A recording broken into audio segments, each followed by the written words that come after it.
So in the late 80s, I convinced my college to let me work at homeless women's shelters in New York City as my intercultural knowledge credit. And it definitely was a different culture. And in that, I learned this lesson that we need to help people feel like they are contributing to their own life. We had this method where the women would come into the shelter and we would feed them and before they went to bed. But in wait to feed them, we had sandwiches that they would stand behind the counter and the food was right there, and we would pick up a piece of bread and say, do you want mayonnaise? Do you want mustard? And make their sandwich for them, which might not sound so odd today, but in the 80s, they were perfectly capable of making a sandwich for themselves. But even today, the fact that the coffee was on our side and, how much cream do you want? How much sugar do you want?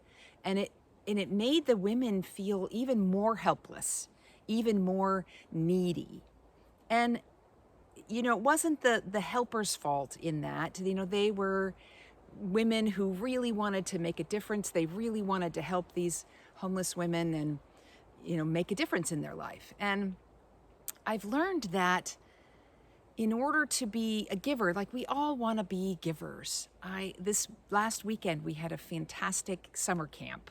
It was really fun. We had, tie dyeing or ice dyeing and make crafts. And we went on an excursion up to the gorge, and it was really fun. And I found myself before that feeling frustrated that I couldn't give the experience away. I had placed the price at pay what you want. I really wanted to just have people here, having fun, having this experience. It was my first year, so I was fine with not making much money on it. So I just really wanted more people. I really felt like the more the merrier. It would fill out the experience. But even in telling, this audience, come, I really want you here. This is what I still didn't have takers. And I realized, I had some takers, but I realized that people really want to feel like they're making a contribution. And if the finances aren't there to do something like this, they felt indebted and they didn't want to have that feeling. They didn't want to come feeling like a burden. So I've often said this to people who are really giving, that in order for you to give, someone has to be willing to receive. And so the same is true. You have to be willing to receive in order for someone else to be giving.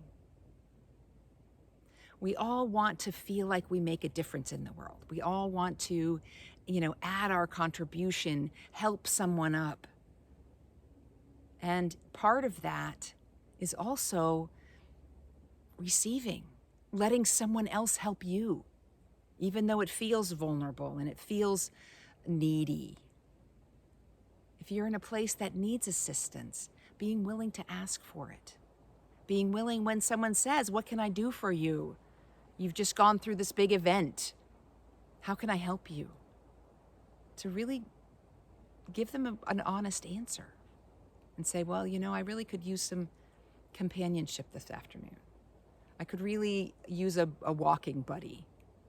I could, I need I'm not feeding myself. I could really use some food. Whatever those things are. And a lot of times it could just be a check-in. I'd really love to have, give me a call in the afternoon and let's talk a little bit. So in order for you to be a giver, the greatest giver in your life, you have to be willing to receive as well. And I found that those people who had something that they wanted to offer were, it was an even exchange. So this camp out, we had people who brought things other than money with them to add to the group. And that helped them feel like it was okay for them to be there. So I invite you this week to look at your life and your life surrounding you, to see where you can give, but to also see where you aren't asking for what you need, aren't being willing to receive a gift that's being given to you. Sometimes it's praise. Really let that praise in. Really let that acknowledgement of who you are and the gifts you bring. Blessings.